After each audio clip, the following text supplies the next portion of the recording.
Praise the lord. యేసుక్రీస్తు వారి పరిశుద్ధమైన నామంలో మీ అందరికి వందనాలు, శుభాలు తెలియపరుస్తున్నానండి. అపాయకరమైన సమయంలో దేవుడు మంచి మంచి ఐడియాలు, ఉపాయాలు ఇచ్చేటువంటి నమ్మదగిన దేవుడై ఉన్నాడండి. మనము బైబిల్ గ్రంథంలో చూసుకున్నప్పుడు ఆయన శిష్యులు పడవ మీద వెళ్తూ ఉన్నప్పుడు వాళ్ళకి సముద్రము, అక్కడ గాలి, తుఫాను వచ్చి వాళ్ళు ఉండేటువంటి తెప్ప అటు ఇటు కదులుతూ ఉంది. దేవుడే వాళ్ళ నీటి మీద నడిచి వచ్చి వాళ్ళని రక్షించాడండి. దేవుడే వచ్చి రక్షించాడు.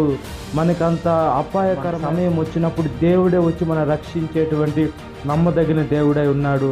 కాపాడే దూతలు ఎప్పుడు మన పక్కనే ఉంటాయి. అయితే అవి మనకు అదృశ్యంగా ఉంటాయని మనము తక్కువ అంచనా వేస్తూ ఉంటాం. మనం ఎక్కడికి వెళ్ళినా ప్రార్థన చేసుకొని బయటికి వెళ్ళేటువంటి బిడ్డలుగా ఉండాలి. కొన్ని సందర్భాలు చూసుకున్నప్పుడు అన్ని ద్వారాలు మూసుకొని పోయి ఉంటాయి. ఏ ద్వారము ఎలా వెళ్ళాలో, ఏ పరిస్థితి ఎలా వెళ్ళినా కూడా మనకి ఐడియా అనేది రాదు. మనం ఎప్పుడైతే ప్రార్థన చేస్తామో దేవుడు ప్రార్థనలో దేవుని వాక్యానుసారంగా మంచి ఐడియాలు ఇస్తారండి. మనం దేవుని ఐడియాలు మనం తీసుకుంటే ఏ మనుషుడు ఏమి చేయలేడు.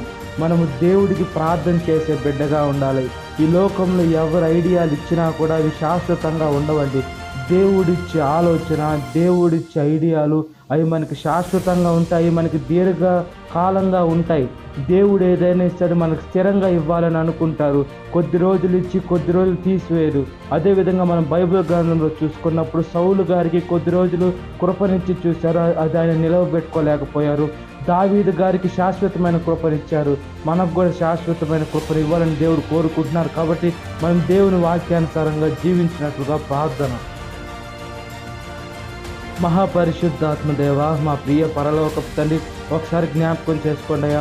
మేము అపాయకరమైన సమయాల్లో అయితే మీరు మమ్మల్ని రక్షించేటువంటి దేవ, మంచి ఆలోచనలు ఇచ్చి అయితే మమ్మల్ని గట్టెక్కించేటువంటి దేవ, స్తుతులు స్తోత్రాలయ్యా. ఈ సమయంలో ఎవరు ఎలా వెళ్తున్నారో అయితే మైండ్ పని చేయకుండా ఉండుంటే వాళ్ళతో మీరే మాట్లాడమని అడుగుతున్నానయ్యా. ఈ లోకంలో మనుషులు ఐడియాలు ఇస్తేనయ్యా, ఐడియాలు మాకు పనికి రావు, కానీ మీరిచ్చే ఐడియాలు అయితే మాకు శాశ్వతంగా ఉంటాయని దేవుని వాక్యం సెలవిస్తుంది. మీ ఆలోచనని మాకు దయచేయమని అడుగుచున్నానయ్యా. మీ కృపలో మమ్మల్ని 30 గాను 60 గాను 100 గాను హెచ్చించి వేసి మీ వాక్యానుసారంగా జీవించి సాక్షులుగా మమ్మల్ని నిలవబెట్టుకోమని, సాతాను శోధన ప్రతి ఒక్క పెట్టిన విడుదల దయచేయమని, ఈ వాక్యం పెట్టిన ప్రతి ఒక్క పెట్టిన పేరు వస్తున్న జ్ఞాపకం చేసుకోమని, ఈ దినకాలపు దేవునితో నింపమని నా చెల్లెని యేసుక్రీస్తు వారి పరిశుద్ధమైన నామంలో మిక్కిలి వినం తడుచున్నాను నా పరలోకపు తండ్రి. ఆమేన్. Praise the Lord. God bless you. Have a great day.